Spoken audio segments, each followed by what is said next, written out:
Hey guys, welcome to the Hope for Samson podcast. My name is Samson. I'm Hope. And we're excited to be back.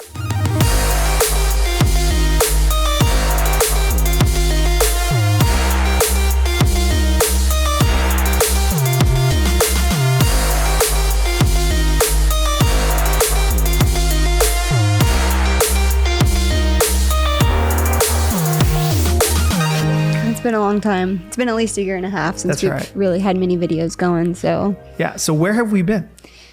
Gosh, well, in the last year and a half, we've had a child. That's right. We had one of those. Yeah, Louis. He's a bundle of joy. He looks just like my dad, except cute. It's crazy. Cuter than his dad, though. He's cuter. You think my dad's cute? Well. You really got me there. Got you there.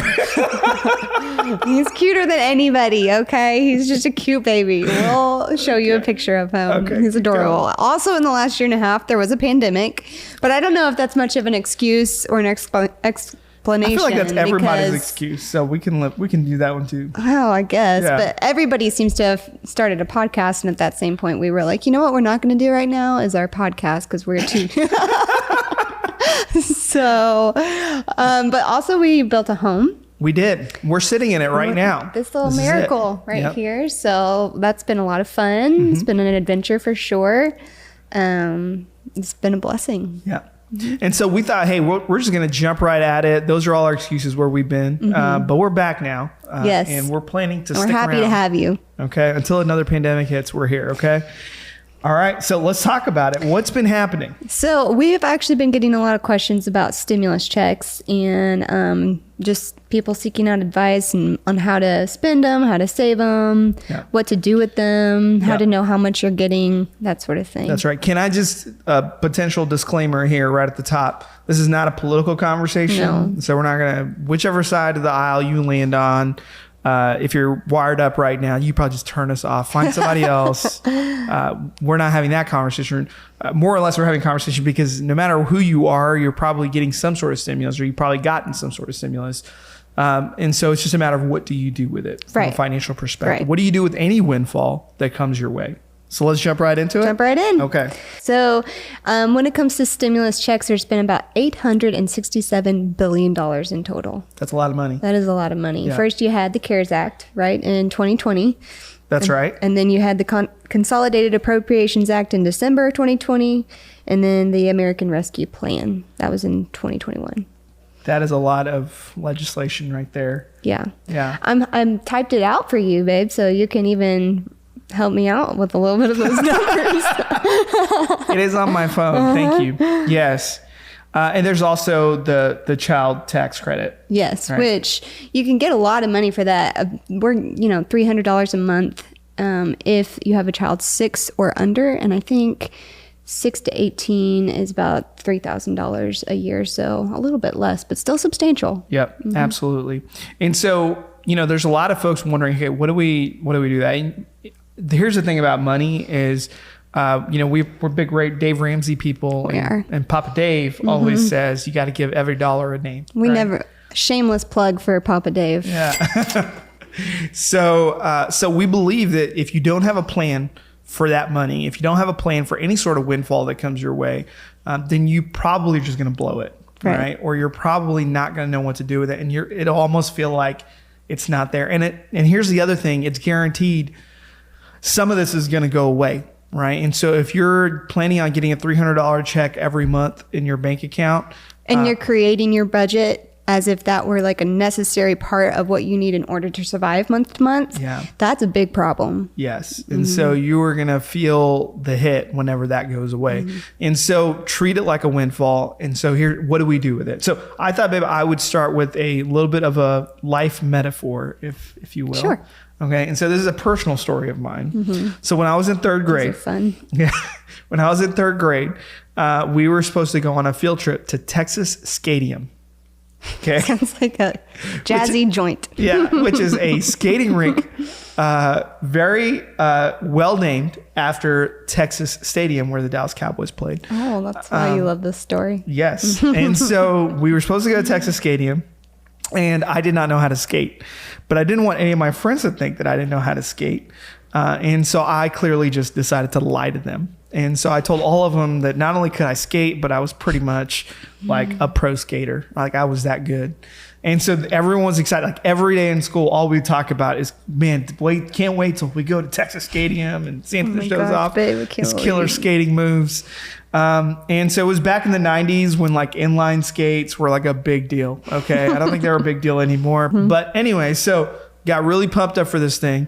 And so I remember when the day came, I mean, I was so worried, but at the same time, in the back of my head, I had this feeling like, man, what if I put those skates on and somehow like just magically Michelle Kwan. Yeah, like I turned into Michelle Kwan. Just magically. Like the Indian Michelle Kwan. Yeah. You know, I feel like that's probably what's going to happen here. Losing grace. And that was a good omen that day because my dad, right before I left for the field trip, gave me a $20 bill, which back in the 90s, it's like a $50 bill. That's the real miracle, unless that your dad gave you $20 and said, I think it was the only dollar bill he had in his wallet.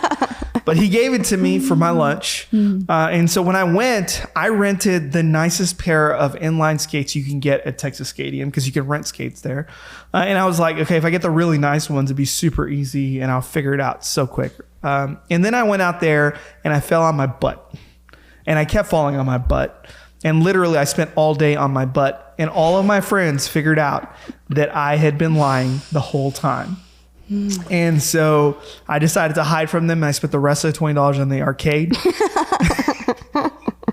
And that is my life metaphor. And the reason I share that is because I think a lot of us with the stimulus money or whatever windfall when it comes, is we tell ourselves this convenient lie that, oh man, yeah, I'll figure out what I want to do later. And when that time comes, I'll have it all figured out. And when the time actually comes, when either the stimulus money goes away or you're at a tough spot or one of those life emergencies happen, you're falling on your butt and it hurts really bad. And so why we're having this conversation is because we don't want you to feel that way. We don't want you to go into a spot and put yourself or put your family in a difficult situation because you're not prepared. So this is really all about telling yourself the truth, right? You're not Michelle Kwan. No. That's the truth. Neither is Samson. Neither am I. I still don't know how to skate. That's your one takeaway. In fact, the whole time you were talking, I was thinking about that time right after we got married. We went down to Bricktown and I skated. Yeah. Y'all, it was like skating with a toddler. I was one step away from getting one of those little things that they make little kids skate with in front of them so that they can't fall over. Do you remember that? I remember that. He had a person on each side holding an arm, not a hand, but like an arm to try to keep him stable. I hate any sort of winter sports. I'm just going to say it. Okay. And I love them. Yeah. I love them. That's beautiful. Yeah. So what do we do with stimulus money, babe? How do we do this well? So I would say one of the best ideas that I've come across so far is from my friend Carissa, who what they do with their stimulus check every month for their son is they go ahead and put it into a college fund, which I think is a great idea. That's great. Oklahoma's got a great 529, and if you don't know much about 529s, they build tax-free wealth for you. So whatever you put in and whatever gains that you receive are tax-free. So that's right, and that all goes to your kids' college fund, and yes. So depending on whatever state you're in, you can probably find one that fits you. But for us, we use the Oklahoma 529. It works really well. We have one for each child, of course. That's right. We sat on Louis for a little bit, though.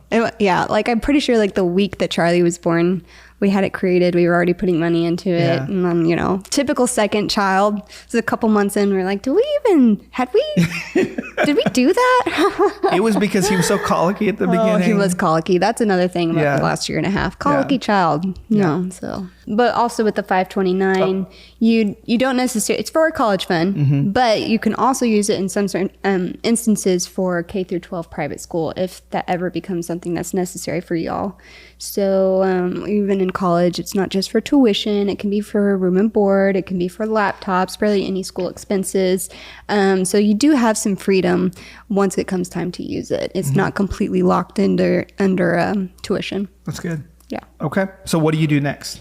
Or what else can we do? Of course, debt snowball. I had it written down. If you have debt, of course. Number 2 is you could throw it at your debt. Right. Okay. Yes, which is, of course, what we talk about all the time with Dave Ramsey, paying off your debt, smallest to largest. And if you prefer doing that, I think that would be a great option as well. Yeah, absolutely. And that's a good rule for any windfall that comes your way, is that if you're on that debt-free financial freedom pathway, right? We are on, baby step 1, 2, 3, whatever you're at. If you're on baby step 2, right, and you're in that mode of paying off debt, you really can just throw it at the debt. So if you have money coming in, whether that's stimulus or otherwise, you could just jump right in and just move yourself a little further along because you got extra money coming in.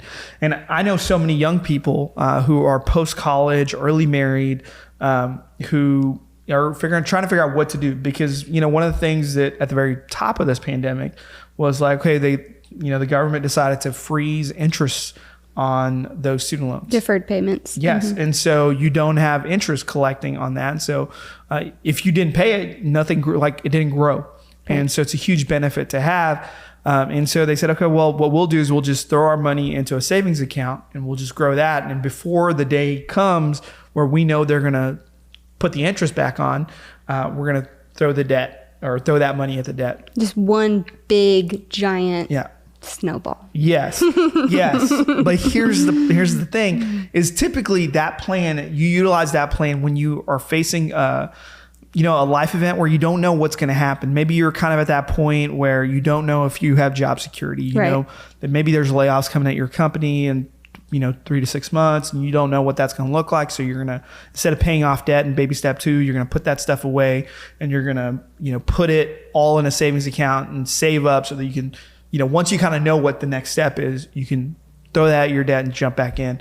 But I think there's too many people sitting on that. Right. I know some friends are just kind of sitting on that. And we even got on to producer Christian a little bit, who's behind the cameras, because you don't want to just sit on that, because one, you don't know when that day is going to come. But two, having no interest on your debt is a huge advantage. It means you can pay it off so much faster. Yes. And so because only so much of that payment each month goes to principal. Yes. You're paying so much interest. And so you have such a huge advantage of just being able to do that. And the other thing I would say is it's been almost 2 years of this pandemic. Like that time period of not knowing what's up ahead, that's kind of gone now, right? This is the new normal. Yeah. This is unfortunately it. Yes. Yes. And so most people have security and they know what to expect a little bit. And so barring something crazy happening, kind of what's up ahead. And so it's time to get back on the plan, right? It's kind of like me and how I used to go to the gym, right? And then I decided when the pandemic hit, I didn't want to take any risks. And you know what? I haven't gone back to the gym. And that's not because I'm afraid of COVID, right? It's just because I've gotten lazy, right? And so time to jump back in. And so if that's the jump start, if you got, a big chunk of cash sitting in your savings account, let me tell you, that's losing value anyways, because there's this beautiful thing called inflation. And so you might as well throw that at your debt and just jump right in. And who knows what your interest rate is going to be once the deferred payments go away. So that could jump quite a bit not in your favor, and that could be really bad and not something that you can necessarily plan for either. So another great way, another great thing to do with your stimulus checks. I love this one. This is something that our pastor taught us to do, and that's just to give it away. If you're not number 3 option is give it away. Yes. And so if you're not in need, you finished up your debt snowball and you don't really have any debt and you're kind of sitting pretty, this is a good option for you. And I think it's really altruistic. I love where it comes from and a good heart. You know that the country is in dire straits. And so you want to do something to encourage those that are having an even harder time than you are. And so I just think it's a really beautiful way just to be generous, Yeah, absolutely. This pandemic, the worst thing that happened to most people is not financial, right? There's a whole bunch more worse things that can happen to you. And so if you're in a spot financially where you're not in dire straits, where you're doing pretty good, then that would be a great thing to do, is figure out how I can be radically generous and give away maybe a windfall that came to me. And so it's kind of a cool thing. I remember I had a friend of mine who called me and said, "Hey, I got $6,000 I need to give away." And I was like, who makes that phone call? Like, hey, I have $6,000 I need to give away. Like, But to me, like, those friends, they're wonderful people and they love to be generous. And so they're like, okay, who can we bless? Who can we be generous towards? And to me, that is the coolest thing. And it's a special place to be in life. And so if you are in that spot, think of a way you can be radically generous. Yeah.